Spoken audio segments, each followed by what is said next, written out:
Assalamualaikum warahmatullahi wabarakatuh. Kami dari mahasiswa Universitas Hasanuddin, Fakultas Matematika dan Ilmu Pengetahuan Alam, Prodi Biologi, semester 4.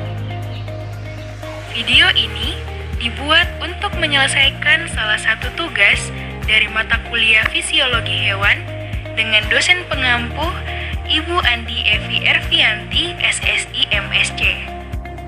Adapun kami dari kelompok 6 terdiri dari 7 anggota kelompok yang masing-masing bekerja sama dalam memenuhi tugas video dengan judul materi faktor-faktor yang mengatur tekanan darah, penyakit yang ditimbulkan akibat kelainan jantung, serta penyakit yang ditimbulkan akibat kelainan pembuluh darah. Baik, sebelum kami masuk ke pembahasan lebih lanjut, izinkanlah kami memperkenalkan diri terlebih dahulu. Yang pertama ada Umi Kalsum dengan NIM H0412111006.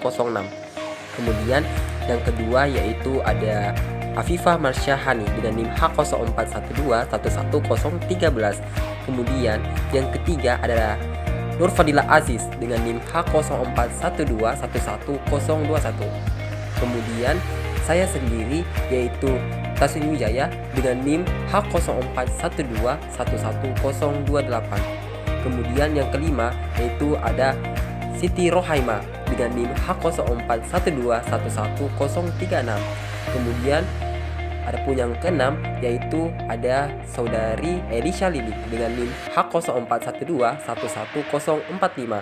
Dan yang terakhir yaitu ada saudari Shanas Putri Makfira dengan NIM H0412111051. Baiklah, kami dari kelompok 6 akan mempresentasikan materi dengan judul faktor-faktor yang mengatur tekanan darah dan penyakit yang ditimbulkan akibat kelainan jantung dan pembuluh darah.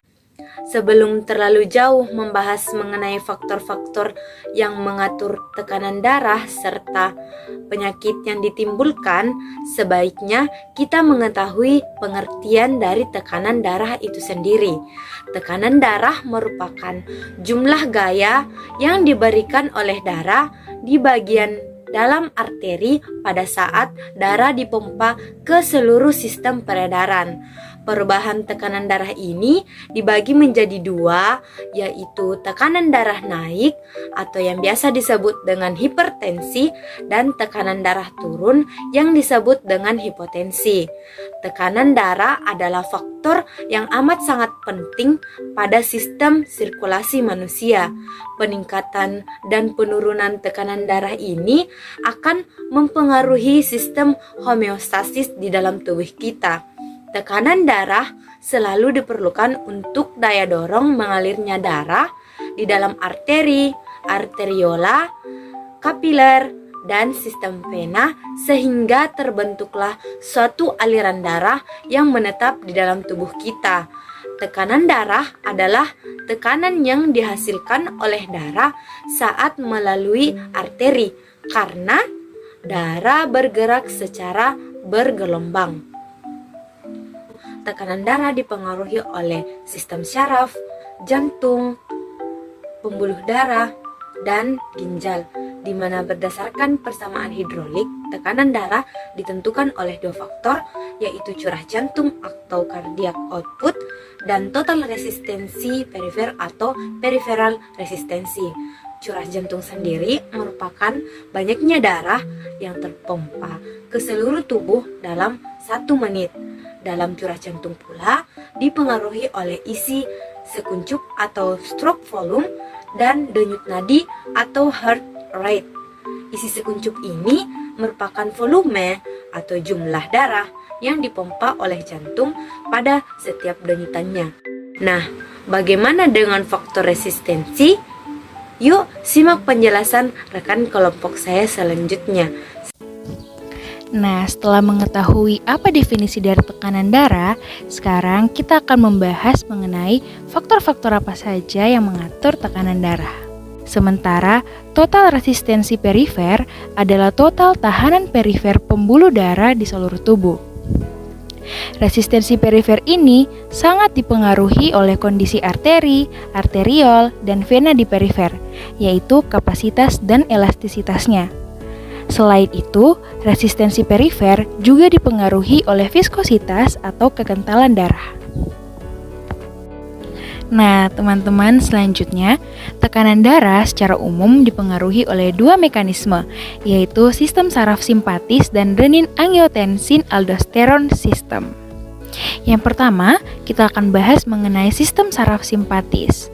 Sistem saraf simpatis ini bekerja melalui baroreseptor dan bertanggung jawab untuk regulasi jangka pendek tekanan darah. Baroreseptor terdapat di dinding arkus aorta dan sinus karotis.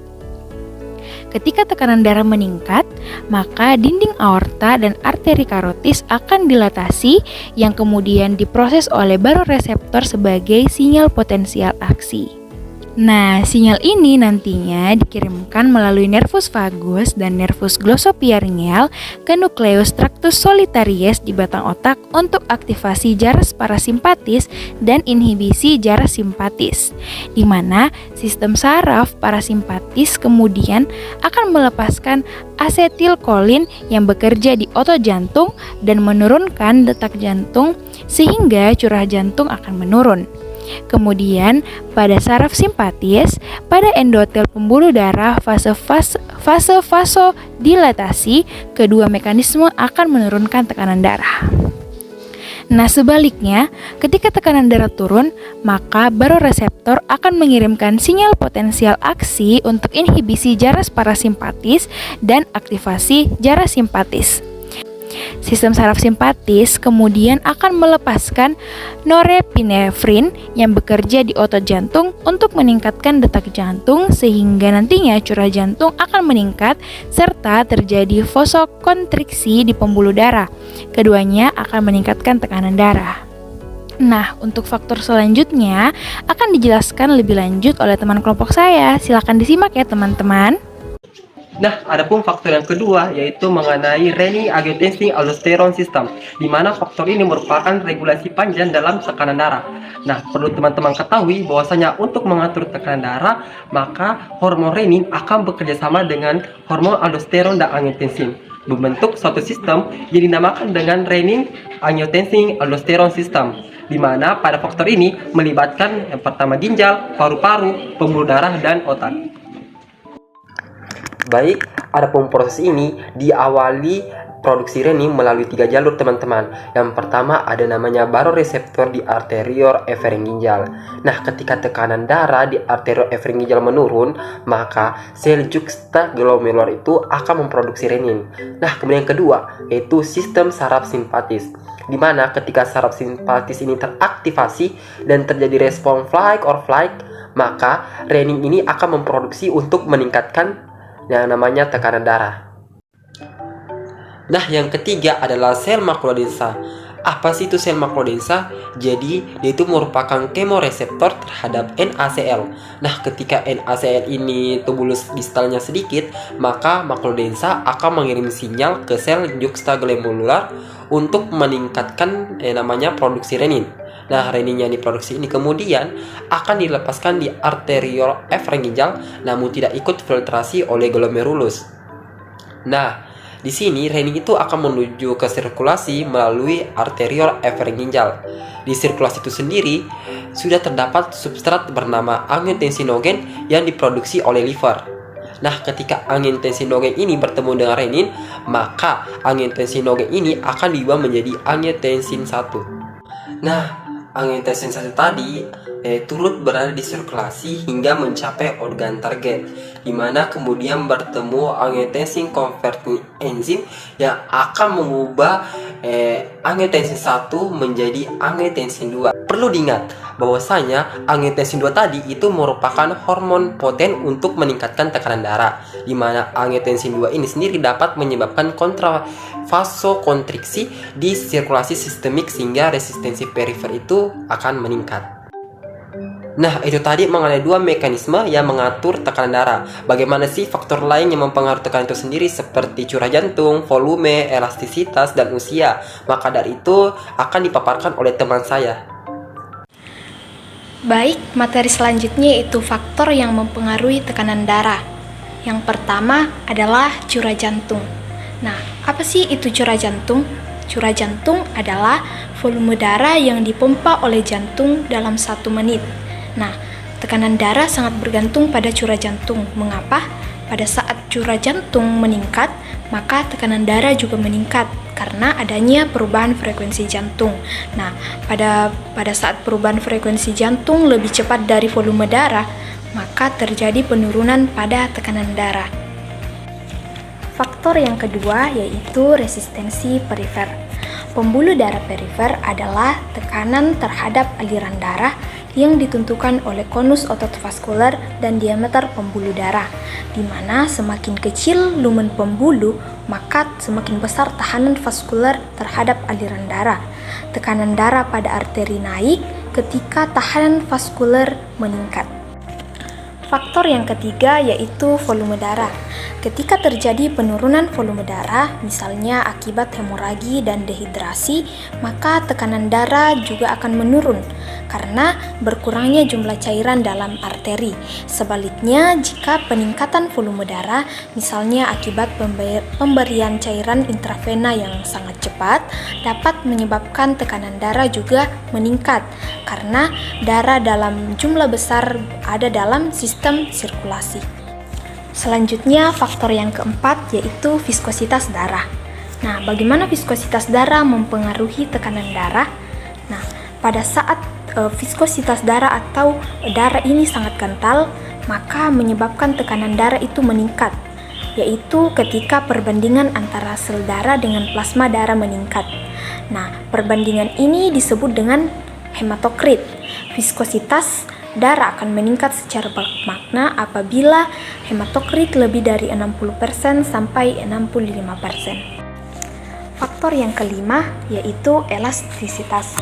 Normalnya dinding darah elastis dan mudah berdistensi. Nah, elastisitas arteri berfungsi untuk mengakomodasi perubahan tekanan darah.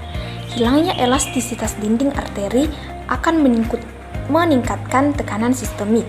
Kenaikan tekanan sistolik lebih signifikan dari tekanan diastolik sebagai akibat dari penurunan elastisitas arteri. Faktor yang keenam yaitu usia. Nah, bagaimana usia mempengaruhi tekanan darah? Nah, seiring pertambahannya usia pada seseorang, maka tekanan darah juga meningkat. Nah, pada lansia, arteri akan keras dan kurang fleksibel terhadap darah. Hal ini mengakibatkan peningkatan tekanan sistolik. Tekanan diastolik juga meningkat karena dinding pembuluh darah tidak lagi retraksi secara fleksibel pada penurunan tekanan darah. Tekanan nadi pada orang lanjut usia kadang-kadang meningkat sampai 2 kali dari nilai normal. Nah, karena arteri menjadi kaku akibat arteriosklerosis dan karenanya arteri relatif tidak lentur. Adapun faktor yang ketujuh yaitu olahraga. Nah, bagaimana olahraga mempengaruhi tekanan darah? Nah, olahraga atau aktivitas fisik dapat mempengaruhi tekanan darah. Pada saat berolahraga, terjadi peningkatan otot yang mendorong lebih banyak darah keluar dari vena dan masuk ke jantung. Meningkatnya aktivitas simpatis dan vasokontradiksi vena yang ditimbulkan pada saat berolahraga semakin meningkatkan aliran balik vena. Baik, faktor yang terakhir atau faktor yang ke-8 yaitu efek gravitasi dan posisi tubuh. Tekanan darah adalah akibat dari curah jantung dan resistensi perifer. Maka tekanan darah dipengaruhi oleh keadaan-keadaan yang mempengaruhi salah satu atau kedua faktor tersebut. Adapun tekanan vena perifer seperti arteri dipengaruhi oleh gravitasi.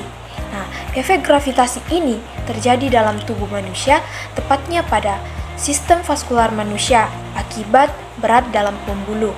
Adapun 10-20% volume darah dapat hilang dari sistem sirkulasi selama 15-30 menit sejak berdiri diam sempurna. Nah, faktor tekanan gravitasi ini pada sistem sirkulasi disebabkan oleh perubahan posisi duduk, baik pada saat diam maupun duduk dan pada saat berdiri. Nah, itulah 8 faktor yang mempengaruhi tekanan darah. Adapun faktor lain yang dapat mempengaruhi tekanan darah yaitu adanya faktor keturunan, jenis kelamin, stres fisik dan psikis, kegemukan atau obesitas, pola makan yang tidak sehat, konsumsi garam yang tinggi, kurangnya aktivitas fisik, konsumsi alkohol, kafein, dan juga adanya penyakit lain, serta kebiasaan merokok. Nah, sekian faktor-faktor yang mempengaruhi tekanan darah dari saya. Materi selanjutnya mengenai penyakit yang timbul akibat kelainan jantung akan dijelaskan oleh teman kelompok saya. Baik, saya akan menjelaskan mengenai materi selanjutnya, yaitu tentang penyakit yang ditimbulkan akibat kelainan jantung. Nah, seperti yang kita tahu, jantung merupakan organ vital yang berfungsi untuk memompa dan mengalirkan darah ke seluruh tubuh, sehingga organ dan jaringan tubuh dapat menjalankan fungsinya dengan baik. Namun, ada beberapa hal yang bisa menyebabkan gangguan pada jantung dan membuat organ tubuh ini tidak berfungsi secara normal. Nah, yang pertama, ada penyakit jantung koroner. Penyakit jantung koroner terjadi ketika pembuluh darah arteri yang mengalirkan darah ke jantung mengeras dan mengalami penyempitan. Kondisi ini dipicu oleh penumpukan kolesterol dan pembekuan darah di dalam arteri atau aterosklerosis. Penyempitan arteri ini menyebabkan aliran darah dan oksigen ke jantung menjadi berkurang. Akibatnya, organ tersebut tidak dapat berfungsi normal. Gejala yang muncul dari penyakit ini antara lain nyeri dada, sesak napas, keringat dingin, dada berdebar, dan mual. Nyeri dada akibat penyakit jantung koroner bisa dirasakan menjalar hingga ke leher, rahang, tenggorokan, punggung, dan lengan. Jika dibiarkan tanpa penanganan, kondisi ini bisa menimbulkan komplikasi berupa serangan jantung. Penyakit jantung koroner merupakan gangguan fungsi jantung akibat otot jantung kekurangan darah. Penyebabnya adalah penyumbatan atau penyempitan pada pembuluh darah koroner yang sering disebut serangan jantung. Sumbatan ini bisa bermacam-macam jenisnya, seperti plak, sobekan dinding jantung, kolesterol, bekuan darah, dan lain-lain. Nah, penyakit yang kedua ada serangan jantung. Serangan jantung adalah kondisi darurat yang terjadi saat pasokan darah ke jantung terhambat secara total, sehingga sel-sel otot jantung mengalami kerusakan. Serangan jantung biasanya disebabkan oleh penyakit jantung koroner. Gejala yang muncul biasanya berupa nyeri dada, sesak napas, dan keringat dingin. Jika tidak segera ditangani, serangan jantung bisa menyebabkan kerusakan permanen pada organ tersebut. Bila kerusakan semakin meluas, penderita serangan jantung dapat mengalami henti jantung mendadak. Yang ketiga, ada penyakit aritmia. Dalam periode tertentu, denyut jantung memiliki irama yang menandakan apa yang sedang dialami oleh jantung dan tubuh kita. Bila irama jantung teratur, kondisi tubuh kita dalam keadaan normal. Tapi sebaliknya, ketika jantung berdenyut tidak teratur, artinya ada yang tidak beres dari organ jantung kita. Dalam keadaan ini, seseorang bisa dikatakan sedang mengalami aritmia. Nah, aritmia sendiri adalah gangguan pada irama jantung, di mana irama jantung pada penderita aritmia bisa terlalu cepat, terlalu lambat, atau tidak beraturan. Aritmia terjadi ketika rangsangan listrik yang mengatur detak jantung terganggu, sehingga jantung tidak bekerja dengan baik. Gangguan tersebut bisa disebabkan oleh penyakit jantung koroner, serangan jantung, kardiomiopati, dan gangguan elektrolit seperti kelebihan kalium dalam darah atau hiperkalemia, atau kekurangan kalium atau hipokalemia. Penyakit ini bisa saja tidak menunjukkan gejala. Akan tetapi, sebagian pasien dengan penyakit jantung ini dapat mengalami keluhan seperti cepat lelah, pusing, nyeri dada, dan debar-debar, dan serasa ingin pingsan. Nah, mungkin sekian materi dari saya. Untuk materi selanjutnya akan dijelaskan oleh teman kelompok saya. Yang keempat adalah kardiomiopati. Kardiomyopati merupakan gangguan pada otot jantung. Nah, kondisinya menyebabkan kelainan pada bentuk dan kekuatan otot jantung. Misalnya otot jantung menjadi lebih besar dan kaku sehingga tidak dapat memompa darah ke seluruh tubuh dengan baik. Penyakit ini bisa disebabkan oleh kelainan genetik atau faktor keturunan sehingga penderitanya terlahir dengan kondisi seperti ini. Nah, selain karena kelainan genetik, kardiomyopati juga bisa terjadi akibat penyakit koroner, gagal jantung, hipertensi, atau penuaan. Nah, pada tahap awal, kardiomyopati sering kali tidak menemukan gejala. Biasanya tanda dan gejala baru akan muncul ketika kondisi ini sudah masuk ke tahap yang berat atau ada penyakit lain yang menyertainya. Gejala yang dapat muncul pada kardiomyopati adalah pembengkakan pada kaki, nyeri dada, sesak napas yang lebih berat setelah beraktivitas, mudah lelah, serta batuk-batuk.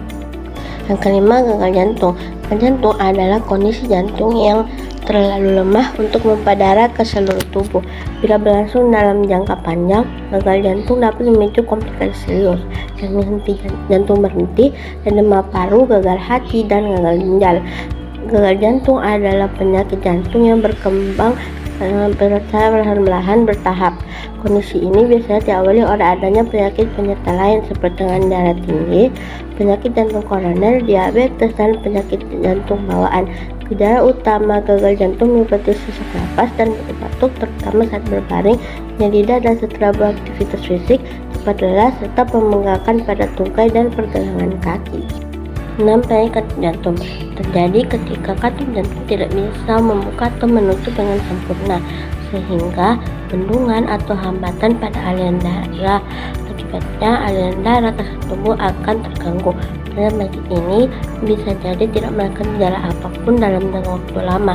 Saat gejala muncul, penderitanya akan memiliki sesak napas, nyeri dada, cepat lelah, detak jantung tidak beraturan, dan pembengkakan di bagian tubuh tertentu seperti tungkai dan perut. Penyakit katup jantung bisa terjadi sejak lahir akibat faktor keturunan atau baru terjadi saat usia anak-anak dan dewasa akibat penyakit lain, misalnya demam rematik atau endokarditis. Beberapa kondisi lain yang dapat menyebabkan penyakit katup jantung adalah penyakit Kawasaki, penyakit jantung koroner, serangan jantung, dan kardiomyopati. Ketujuh adalah endokarditis. Endokarditis adalah infeksi pada jaringan ikat yang melapisi dinding dan katup jantung. Infeksi ini terjadi ketika kuman dari bagian tubuh lain seperti mulut dan kulit masuk ke dinding jantung melalui aliran darah. Bakteri atau jamur yang menyebabkan endokarditis bisa masuk melalui luka pada tubuh atau luka di mulut, kateter, dan pakaian jarum yang tidak steril untuk tato dan tindik. Gejala endokarditis yang sering muncul adalah demam dan menggigil, sesak napas, dan nyeri dada saat menarik napas, keringat berlebihan pada malam hari, pembengkakan pada tungkai atau perut, serta terdengar bising jantung atau bunyi jantung tidak normal. 8. Dan terakhir atau tumor jantung. Tumor jantung adalah pertumbuhan jaringan abnormal pada dinding jantung. Tumor dapat bersifat kanker atau ganas atau tumor kanker jinak. Tumor ini dapat tumbuh di dinding otot jantung dan lapisan pelindung jantung atau perikardium. Jika ukurannya semakin besar, otot ini bisa mendesak dinding jantung dan menyebabkan jantung sulit memompa darah. Seringkali tumor jantung tidak menunjukkan gejala. Meski begitu, sebagian penderita tumor jantung bisa menunjukkan gejala ringan hingga berat. Gejalanya bisa berupa sesak napas, pembengkakan di kaki, jantung berdebar tidak beraturan, kelelahan, tekanan darah rendah, pusing, pingsan, dan penurunan berat badan. Kita masuk ke pembahasan selanjutnya terkait penyakit yang ditimbulkan akibat kelainan pembuluh darah. Gangguan pada sistem peredaran darah dapat mempengaruhi kerja jantung dan pembuluh dan menyebabkan komplikasi serius. Apa saja gangguan yang bisa menyerang sistem peredaran darah? Simak lebih lanjut. Aterosklerosis atau penyakit arteri koroner. Aterosklerosis atau dikenal sebagai pengerasan arteri terjadi ketika plak menumpuk di dinding arteri dan akhirnya menghalangi aliran darah. Plak itu terbentuk dari kolesterol, lemak, dan kalsium. Penyakit arteri koroner menunjukkan bahwa penumpukan plak di arteri telah menyebabkan arteri menyempit dan mengeras. Hal ini dapat membuat bekuan darah beresiko menyumbat arteri. Penyakit ini dapat berkembang seiring waktu. Pengidapnya dapat mengalaminya tetapi tidak menyadari gejala apapun. Pada beberapa kasus, kondisi ini dapat menyebabkan nyeri dada atau sensasi berat di dada. Serangan jantung. Serangan jantung terjadi ketika jantung tidak mendapatkan cukup pasokan darah, misalnya karena penyumbatan pada arteri. Kondisi ini dapat merusak otot jantung dan merupakan keadaan darurat medis. Segera cari bantuan medis jika mengalami gejala serangan jantung, seperti nyeri di bagian tengah atau kiri dada, nyeri yang menyebar dari rahang, bahu, lengan atau di punggung, sesak napas, berkeringat, mual, dan detak jantung tak teratur. Wanita sering mengalami serangan jantung sedikit berbeda, dengan tekanan atau nyeri di punggung dan dada. Stroke. Stroke seringkali terjadi ketika gumpalan darah menyumbat arteri di otak dan mengurangi suplai darah. Namun, kondisi ini juga bisa terjadi ketika pembuluh darah di otak pecah. Kedua kondisi tersebut mencegah darah dan oksigen mencapai otak. Akibatnya, bagian otak kemungkinan besar akan rusak. Kemudian ada aneurisma aorta. Aneurisma aorta adalah gangguan sistem peredaran darah yang mempengaruhi arteri utama di tubuh. Artinya, dinding arteri telah melemah, sehingga memungkinkannya melebar atau menggelembung. Arteri yang membesar bisa pecah dan menjadi keadaan darurat medis. Kemudian ada penyakit arteri perifer. Penyakit arteri perifer adalah aterosklerosis yang terjadi di ekstremitas, biasanya di kaki. Kondisi ini dapat mengurangi aliran darah ke kaki, jantung, dan otak. Jika mengidap penyakit arteri perifer, seseorang beresiko lebih besar terkena penyakit sistem peredaran darah lainnya. Penyakit yang ditimbulkan akibat tekanan darah selanjutnya yaitu tekanan darah tinggi atau hipertensi. Tekanan darah seseorang ditandai dengan dua ukuran, yaitu tekanan darah sistolik dan tekanan darah diastolik yang dinyatakan dalam milimeter air raksa atau disingkat dengan mmHg. Tekanan darah seseorang itu dapat dinyatakan normal apabila tekanan darah sistoliknya kurang dari 120 dan tekanan darah diastoliknya kurang dari 80. Sedangkan seseorang dinyatakan mulai terkena penyakit darah tinggi atau prahipertensi jika darah sistoliknya berada pada kisaran 120 sampai 129 atau darah diastoliknya berada pada kisaran 80 sampai 89. Jika keadaan ini Anda biarkan, maka kemudian Anda akan benar-benar terkena penyakit darah tinggi atau hipertensi fase pertama, yaitu ketika tekanan darah sistolik Anda mencapai kisaran 140 sampai 159 mmHg atau tekanan darah diastolik Anda mencapai kisaran 90 sampai 99 mmHg. Nah, jika ketidakpedulian ini berlanjut sehingga tekanan darah sistolik akhirnya mencapai 160 mmHg atau lebih dari atau tekanan diastolik mencapai 100 mmHg atau lebih daripada itu, maka Anda sudah berada pada keadaan terkena penyakit darah tinggi lanjut atau hipertensi fase kedua. Lalu, apa sih masalahnya jika seseorang terkena penyakit darah tinggi? Nah, banyak orang yang merasa tidak ada masalah. Memang, pada umumnya penyakit darah tinggi ini tidak disertai dengan gejala-gejala atau keluhan-keluhan tertentu. Nah, Anda mungkin tidak akan merasa pening kepala atau mual dan keluhan lain, walaupun tekanan darah yang Anda itu sudah di atas normal. Nah, keadaan ini dapat berlangsung bertahun-tahun sampai segala sesuatunya itu terlambat. Nah, yaitu sampai Anda merasakan sakit dan sesungguhnya akibat kerusakan bagian-bagian tubuh penting, yaitu jantung, ginjal, otak, dan lain-lain. Nah, bagian tubuh itu rusak karena tanpa Anda sadari, pasokan oksigen dan nutrisi ke bagian-bagian tersebut selama bertahun-tahun itu terganggu. Banyak penelitian yang telah dilakukan membuktikan bahwa semakin tinggi tekanan darah seseorang, semakin tinggi pula resiko orang tersebut terkena penyakit jantung, gagal ginjal, dan juga stroke. Nah, hipertensi memang berpotensi menyebabkan berbagai gangguan jantung, antara lain penyakit jantung koroner, gagal jantung, hingga gangguan irama jantung. Nah, menurut hasil penelitian dari Badan Kesehatan Sedunia atau WHO menunjukkan bahwa setengah dari kasus serangan jantung dipicu oleh tekanan darah tinggi. Kondisi ini dapat merusak jantung dan menyebabkan penyakit jantung, stroke, atau penyakit ginjal. Namun gejala tekanan darah tinggi seringkali tidak tersadari.